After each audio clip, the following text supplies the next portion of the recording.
Knut Nelson and the lumber companies were setting fire to the road frontage at Red Lake, Leech Lake, White Earth, Red Lake, all the reservations, Grand Portage, Net Lake, Fond du Lac, and they were telling the Indians, 2,000 acres burnt up from a lightning strike, we got to cut it for you.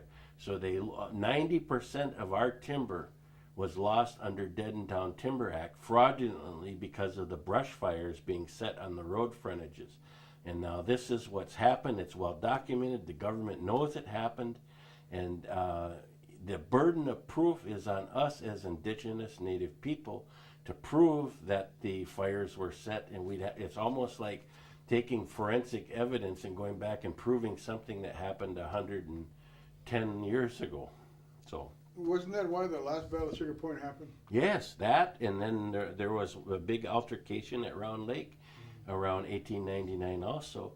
They were floating logs down in Leech Lake and at a log jam, and then also at Round Lake right over here by the White Earth and the refuge, and it was supposed to be Dead and Down timber, and when the native people examined the timber, all of the logs they looked at in the float jam were all oozing green sap.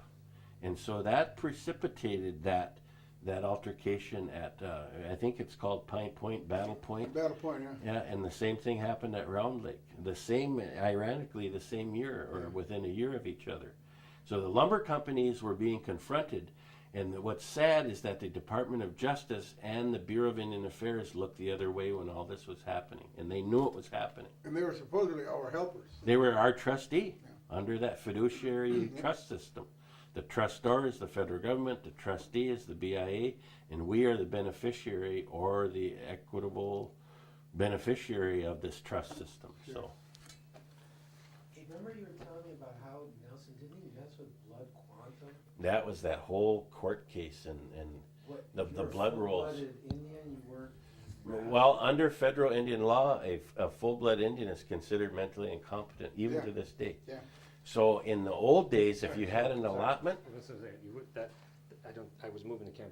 Could you start again with that part? Yeah. And to this day, that part. Wait, let me get ready. That sounds. Under federal Indian law, a full-blood Indian in history, and even now, because I don't think the law has changed, a full-blood Indian is considered mentally incompetent. So when they had allotments and they had land and timber, a full-blood couldn't sell their timber or land because they were considered mentally incompetent. So, but if they could prove that they, by an affidavit or a blood roll change, they could sell their land if they proved that they had white blood. So many Indians signed affidavits saying they were mixed bloods when they were actually full bloods because their families were starving. That was arbitrary, wasn't it? I mean, Yeah, and then they sold their land and they sold their timber with an affidavit saying they were a mixed blood. Well, what that did is it affected all their relatives and descendants henceforth. Well, what happened here in White Earth in 1910, there was a blood roll, the John Hinton roll, and they found 1,000 full bloods here. Then in so John Hinton was transferred out to Fond du Lac, and then because those 1,000 full bloods were sitting on 160 acres each of valuable land here at White Earth, oftentimes white pine, red pine, sometimes prairie farmland, they hired a new Indian agent named Ransom J. Powell, who was an attorney on retainer with the lumber companies. He did the blood roll over, and he found that, according to his investigation and records, that 900 of the full bloods were actually mixed bloods.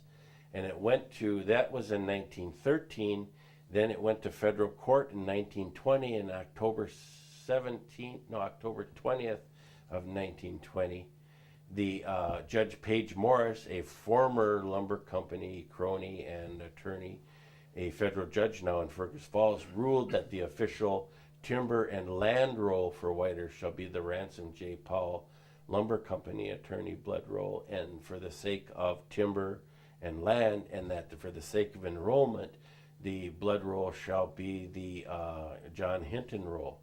But in history, the White Earth Reservation, Indian Health Service, Bureau of Indian Affairs, Minnesota Chippewa Tribe have interchangeably used both blood rolls. So every tribal member at White Earth, related to White Earth band members, are subject to possible error and erroneous calculation. Sure.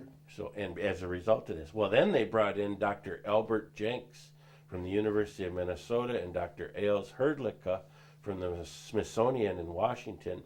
Both these gentlemen were anthropologists, and both of them were full-blood experts. And they both had extensive experience working with Pima Indians down in the Southwest. And what they did is they came to White Earth, they measured our feet, they drew our feet on paper bags, basically, and they claimed they could tell a full blood from a mixed blood by the size of your feet. Then they examined the straight hair or curly hair, and they could tell a full blood. And then at that time in anthropology, they used calipers and they measured our craniums, because the theory at that time was the larger the cranium, the more gray matter inside, therefore the more intelligence. Well, they threw that measurement and that index out here at White Earth because statistically, we Anishinaabe Ojibwe people got bigger noodles than the rest of humanity, apparently. So they pulled that measurement out of the study here at White Earth, and then they measured the cheekbones, and then the ultimate test, they took and scratched us with their fingernail in a very coarse, hard manner on the chest here. And they claimed the ultimate test was how fast the blood came to the surface of the skin, that was the ultimate test of who was the full-blood lynx. And all of these things got entered into federal court as evidence. And then also they had a continuum of civilization where they checked the pigmentation of your skin. The darker your skin is, the closer you are to monkeys and animals. The lighter your skin is, the closer you are to civilized man. And this was all part of their